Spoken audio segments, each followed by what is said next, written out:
ડેલા છે એમની ઉપસ્થિતિમાં હું આમ આદમીમાં જોડાયો છું.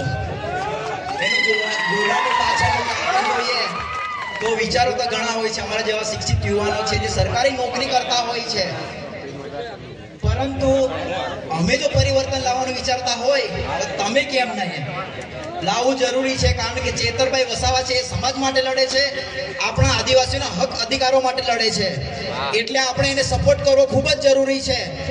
અહીં જમીન સંપાદનની વાત હોય કે પછી કંપનીની વાત હોય, કોઈ પણ હોય ત્યાં કોઈ બીજો નેતા આવીને આપણા માટે અવાજ ઉઠાવતા નથી, પરંતુ આપણા જે ચેતર વસાવા સાહેબ છે એ જ હંમેશા આગળ જોવા મળે છે. કેમ બીજા ધારાસભ્ય નથી? એ પણ આદિવાસી જ છે ને. આદિવાસી હોવા છતાં પણ એ લોકો અવાજ નથી ઉપાડતા તો એ લોકોનું કામ શું કામ? એટલે હું કહું છું કે જાગો યુવાનો, ને તો આગળનું જે ફ્યુચર છે એ બહુ અંધકારમય થશે. વાત કરીએ ત્યારે આપણો જે નર્મદા ડેમ બનેલો છે એમાં આપણી જમીનો ગઈ છે, એમાં બીજાની જમીનો નથી ગઈ. તો એ છતાં આપણે વિસ્તારમાં કેટલી ફેસિલિટી મળે છે, કેટલી સુવિધાઓ મળે છે આપ જાણો છો ને. તો આ જ પરિસ્થિતિ અત્યારે આપણા જે અહીંયા આંબાડુંગરની અંદર પ્રોજેક્ટ આવે છે એની અંદર ઘણી બધી કાર્યવાહી થઈ ગઈ છે, અને નેતાઓ આવીને કહે છે કે કશું જ થવાનું નથી. તમે ઈઓઆઈ અને ઈપીસી બહાર પાડી દીધી છે, રિહેબિલિટેશન અને રીસેટલમેન્ટના ટેન્ડરો માટે ટેકનિકલ સર્વિસનો તમે ટેન્ડર બહાર પાડી દીધો છે અને કહો છો કે કશું જ થવાનું નથી.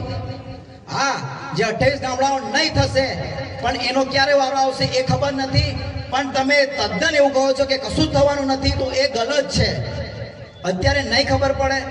તમે ઓનલાઈન વેબસાઇટ ચેક કરશો ને તો બી એમાં ઘણી બધી માહિતી આપી દીધી છે, અને મોટી જાહેર સભાઓ કરીને કહો છો કે કશું જ થવાનું નથી. આપણને આદિવાસી છે એટલે એ લોકો એવું સમજે છે કે આ લોકોને કશું જ ખબર નહીં પડે. એવું નથી. અત્યારે ઘણું શિક્ષણ વધી ગયું છે. શિક્ષણ નહીં આવે એના માટે ઘણી બધી શાળાઓમાં તો આજે મકાન જ નથી. એટલે હું કહું છું કે ચેતર વસાવા વારંવાર કહેતા હોય છે કે એક માંડો ઓછો ખાજા પણ પોતા પોયરાન ભણાવજા. એમની વાતોને આજે તમારે ખરેખર ધ્યાનમાં લેવી જોઈએ. જો તમારી પાસે શિક્ષણ હશે ને તો જ તમે કંઈક કરી શકશો, બાકી તમારું કશું જ થવા નહીં દે. તમને ખબર નહીં પડશે, આ જ રીતે તમારી સાથે વર્તન કરવામાં આવશે.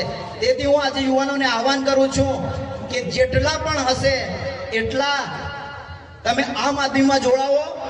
મને કોઈ પાર્ટીનો કે એનો નથી, પણ ચેતરભાઈ વસાવાની કામગીરી જે છે એનાથી હું પ્રભાવિત છું.